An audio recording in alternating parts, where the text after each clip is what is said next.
कोण आहेत उमेदवार आपण बघूयात. खरं तर सांगायची गरज नाहीये, पण बारामतीमध्ये सुप्रिया सुळे तुतारी या चिन्हावर पहिल्यांदा लढतायत. जेव्हापासून त्यांनी त्यांच्या राजकीय कारकिर्दीला सुरुवात केली तेव्हापासून त्या घड्याळ या चिन्हावर लढल्या. पण महाराष्ट्राच्या निवडणुकीकडे लक्ष लागत असताना हा सगळ्यात महत्त्वाचा बदल होता, कारण राष्ट्रवादीला सुद्धा शिवसेनेच्या पाठोपाठ फुटीला सामोरं जावं लागलं होतं आणि त्यानंतरची ही पहिली निवडणूक. आणि या निवडणुकीमध्ये पवार घराण्यातल्या 2 महिला एकमेकींच्या समोर उभ्या ठाकल्यात. शरद पवार यांच्या गटाकडून सुप्रिया सुळे ज्या विद्यमान खासदार आहेत, बारामतीच्या लोकसभा मतदारसंघामधनं लढतायत आणि त्यांच्या विरोधात आहेत सुनेत्रा पवार, अजित पवार यांच्या पत्नी, ज्या घड्याळ या चिन्हावर लढतायत. प्रचंड मोठा मतदारसंघ आहे, ग्रामीण भाग मोठ्या प्रमाणावर आहे या मतदारसंघामध्ये. त्यामुळे या मतदारसंघाचा कौल नेमका कुणाच्या बाजूने असेल याबाबत सगळ्यांच्याच मनात उत्सुकता असेल. सुनेत्राताई की सुप्रियाताई? सुप्रियाताई. ओके. अंदाज सांगणं खरोखर कठीण आहे, पण गेल्या काही वर्षात सुप्रियाताईंनी तिथे केलेलं काम याला त्यांचेच भाऊ अजित पवार यांनी खूप मोठं आव्हान दिलं आहे. ओके. सुप्रियांकडे थोडा कल झुकतो. याचं कारण आहे पवारांसाठी असलेली संपत्ती. ओके. लढत अटीतटीची आहे, पण तरी सुद्धा सुप्रिया सुळे बाजी मारतील असं वाटतं. ओके. सुप्रिया सुळे जिंकतील असं वाटतं आणि मला ही लढत अटीतटीची वाटत नाही. ही लढत सरळ आणि थेट आहे आणि सुप्रिया सुळे यांनाच कम्फर्टेबल मार्जिनने ते विजयी होतील. ओके. माझ्या मते मला असं वाटतं की याच्यामध्ये अजित पवारांची प्रतिष्ठा फार महत्त्वाची आहे. अजित पवारांची स्थिती झालेली बाकीची इतर गणित या अर्थात सुनित्रा पवारांना कदाचित ॲडव्हान्टेज मिळू शकतो. सुप्रिया सुळे. 6 vs 1. त्यामुळे बहुतेकांचं मत आहे सुप्रियाताई. पण 2-3 मुद्दे तुम्ही बोलताना सगळ्यांनी मांडले. त्याच्यामधला एक होता की सुप्रियाताईंनी केलेलं काम, की गेल्या टर्ममध्ये त्यांनी आपली खासदारकी सुरू असताना जी कामं केली तळागाळापर्यंत पोहोचवली. फक्त तेवढंच असणार आहे महत्त्वाचं की शरद पवार यांना पक्षफुटीनंतर मिळालेली सहानुभूती ही सुद्धा या मतदारसंघामध्ये सगळ्यात जास्त महत्त्वाची ठरणार. डेफिनेटली सहानुभूती आहेच, काम त्याच्यात ॲडिशनल झालं आणि ओव्हरऑल सामान्यांचा जो परसेप्शन आहे या सगळ्या राजकारणाकडे बघण्याचा, की पक्षफुटी, डिफेक्शन्स वगैरे, त्याचा फार मोठा परिणाम मला वाटतं मतदारांच्या मानसिकतेवर असतो. चिन्ह एखाद्या पक्षाचं जेव्हा बदलतं आणि त्या नव्या चिन्हासोबत जायचं असतं आणि तेही असं सगळं बॅकग्राऊंड सोबत घेऊन, किती आव्हानात्मक आहे या चिन्हानं नवीन चिन्हानं समोर. मला असं वाटतं ग्रामीण भागातल्या प्रत्येक मतदाराला वेगवेगळ्या चिन्हांवर मतदान करायची कायम सवय असते. सवय नसते ती शहरी भागाला. ओके. तिथे सेवा सहकारी संस्थांच्या निमित्ताने वेगवेगळी मतं दिली जातात, त्यांना ती सवय असते. फक्त बारामतीला मी प्रश्न विचारलेला नसताना 2-3 वाक्य जोडणार आहे. बारामतीत पवार विरुद्ध पवार असा संघर्ष आहेच, पण पवारांना एकमेकांविरुद्ध उभ्या करणाऱ्या महाशक्तीचं तिथे कस लागणार आहे. की अजितदादा पवारांना समोर आणून जर त्यांनी शरद पवारांसमोर उभं केलंय, त्यातलं एक रायडर असंही आहे की शरद पवार पक्षाला वाचवू शकले नाहीत. लेट अस बी फॅक्च्युअल.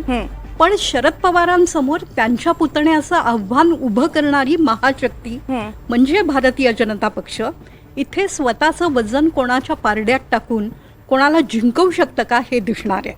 बारामतीची रचना अतिशय महत्वाची आहे. काही भाग शहरी आहे, बराच भाग ग्रामीण आहे. भारतीय जनता पक्षाने अजितदादाला, ज्याला प्रत्यक्ष मोदींनी 3 दिवसांपूर्वी भ्रष्टाचारी म्हटलं होतं, त्यांना पक्षात आणल्यानंतर किती प्रकारे स्वीकारलं आणि त्यांच्यासाठी ते वोट किती स्विंग करू शकताय याच्या गणितावर बारामतीचा निकाल अवलंबून आहे. पवारांचं काम, दोन्ही पवारांचं काम, त्यात शरद पवारांचं जास्त काम, प्रदीर्घ वाटचाल आहे. सुप्रियाताई चार्मिंग आहेत, संपर्कात असतात. त्यांना महाशक्ती जेव्हा आव्हान देते तेव्हा नक्की काय होतं हे बारामतीत दिसणार आहे. त्यामुळे पवार विरुद्ध पवारला अनेक वेगळे पदर आहेत, दृष्टिकोन आहेत. सगळ्यात महत्वाचं म्हणजे शरद पवार यांची प्रतिष्ठा जेव्हा पणाला लागलेली असते त्यावेळेस बारामतीमधल्या अनेकांचं म्हणणं होतं की आमचा संबंध थेट तर अजित पवारांशी होता. तो संबंध थेट अजित पवारांशी असला तरीही मग याच्यामध्ये 2 गोष्टी महत्त्वाच्या. एक NCBचा ब्रेकअप, त्या ब्रेकअपनंतर त्या ब्रेकअपला परमनन्सी, जे त्याला स्टॅम्पिंग सील म्हणतात, ते केव्हा झालं? अजित पवारांनी जेव्हा सुनित्रांना मैदानामध्ये होतं त्याआधी लोकांना असं वाटत होतं की हे एकच आहेत. ती गोष्ट करणे फार महत्वाची होती आणि जसं मृणाल बोलली की ती सुपर पॉवरची डिमांड पण होती. That was a strategic move. हे असं झाल्याशिवाय लोकांना कळलं नसतं. त्यानंतर खरा वाद, खरी लढाई सुरू झाली. मग वेगवेगळ्या फॅक्टर्सनी त्यात कॉन्ट्रीब्युशन करायला सुरुवात केली. या सगळ्या कॉन्ट्रीब्युशन्सना तडा देणारा किंवा एक त्याला फायरवॉल म्हणतात जी फायरवॉल आहे ती आहे पवारांना जवळच्या नातेवाईकांनी या वयामध्ये या स्थितीमध्ये त्रास दिला, आपण तसाच त्रास द्यायचा का, हा एक तिथल्या जाणकार जे सेन्सिटिव्ह मतदार आहे तो असा विचार करू शकतात. आणि दुसरं ताईजी बोलली की तिथे जो खडकवासला प्रकार आणि जिथे पुण्याचा इन्फ्लुएन्स असलेला काही भाग आहे, आणि दुसरा तिथे BJPशी जुळलेले त्यांचे समर्थक सुमित्रांना त्यांनी मतदान केलं आहे का, आणि त्याचबरोबर अजितदादांचे गेल्या 30-35 वर्षापासून तयार झालेले पाळलेले शत्रू जे आहेत, पाळलेले यासाठी म्हणतो की त्यांनी याआधी कधीच पर्वा केली नाही राजकीय शत्रूंना काय म्हणतात शांत करण्याची किंवा कॉम्प्रोमाइज करण्याची, तर ते किती छान प्रकारे आता उट्ट काढतात याच्यावरती डिपेंड. त्या लोकांचं नाव मी घेणार नाही, पण यामध्ये सगळं दिसणार नाही आहे. नाही, पण ते दिसलं ना निवडणुकीच्या प्रचारात, ते दिसलंच की आपल्याला. त्यापेक्षा नंतर काय तो प्रेशर येतो ना, मग महाशक्ती सांगते ना त्यांना की आपको करना ही पडेगा. शेवटी कोणासाठी आहे, शेवटी प्रत्येक सीट ही मोदींसाठी होती. त्याच्यामुळे ऑफकोर्स सुनेत्राताईंचा फॉर्म जेव्हा भरला गेला तेव्हा एक दृश्य महाराष्ट्राने बघितलं जे महाराष्ट्राने कधी कल्पना सुद्धा केली नव्हती. अजित पवारांच्या बरोबर देवेंद्र फडणवीस सुनेत्राताईंचा फॉर्म भरायला समोर उभे होते. या चित्राचा अजित पवारांना फायदा झालाय की तोटा बारामतीमध्ये? अर्थात भारतीय जनता पक्षाचे नेते देवेंद्र फडणवीस असल्यामुळे तिथला जो भारतीय जनता पक्षाचा वोटर आहे त्याचा फायदा झाला. पण बारामती संदर्भात मला 3 गोष्टी मुद्दाम नमूद कराव्या लागतील. पहिली गोष्ट, सुप्रिया सुळे ह्या देशातल्या एकमेव खासदार असतील की खासदार असून सुद्धा मतदारसंघात इतका सातत्यानं संपर्क असला, आमदाराचा सुद्धा नसतो इतका त्यांचा संपर्क आहे. दुसरी गोष्ट, असा एक समज होता की बारामतीतला पवारांचा सुप्रियाचा जो संपर्क आहे, जी ताकद आहे ती सगळी ताकद ही अजित पवारांची ताकद आहे.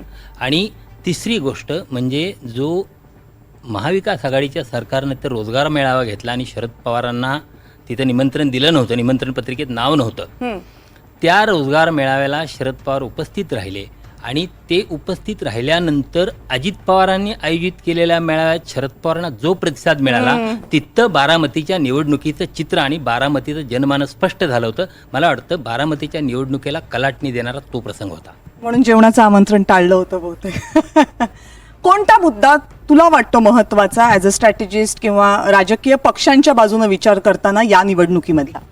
बारामती स्पेसिफिक बोलायचं झालं तर जसं सरांनी सांगितलं की जे इंटरनल फॅक्शनलिझम बीजेपीमध्ये होतं त्याचा अजित पवारांना कितपत फायदा झाला, हा सर्वात पहिला मुद्दा.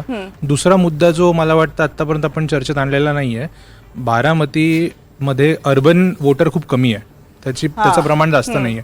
भोरमधला पुरंदरमधला काही भाग आहे आणि खडकवासलाचा भाग आहे. पण जो रुरल वोटर आहे तो प्रचंड डिस्ट्रेसमध्ये होता. म्हणजे इलेक्शन कॅम्पेन चालू असताना शरद पवार हे स्वतः दुष्काळ दौऱ्यावर गेले, तर तो खूप इम्पॉर्टंट फॅक्टर होता. त्यानंतर मराठा ॲजिटेशनचा पण तिकडे काही प्रमाणात पडसाद पडताना दिसला.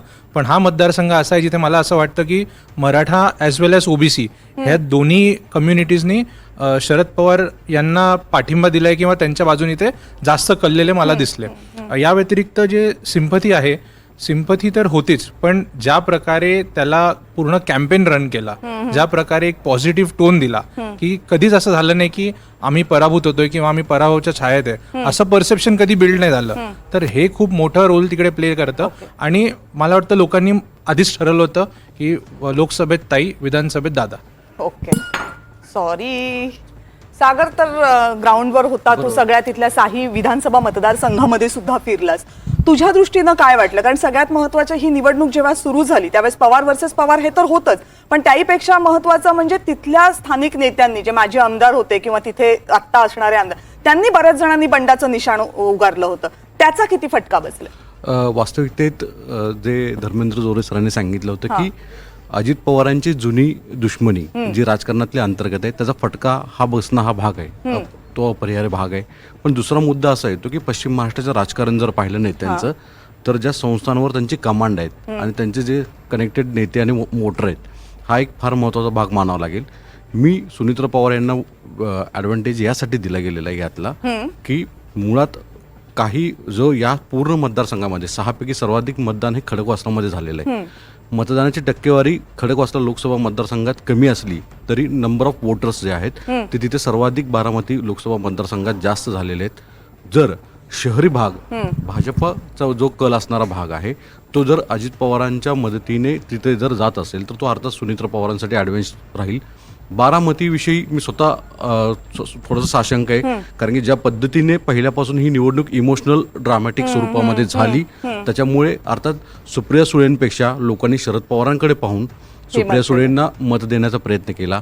पण जर पश्चिम महाराष्ट्रातले नेते त्यांच्या खालच्या मतदारांवरची पकड हे ग्राह्य धरलं आणि जर ते खरंच मतांमध्ये रूपांतरित झालं असेल तर इंदापूर, दौंड अशा मतदारसंघामध्ये सुनित्रा पवार हे सरप्लस राहायला हवेत.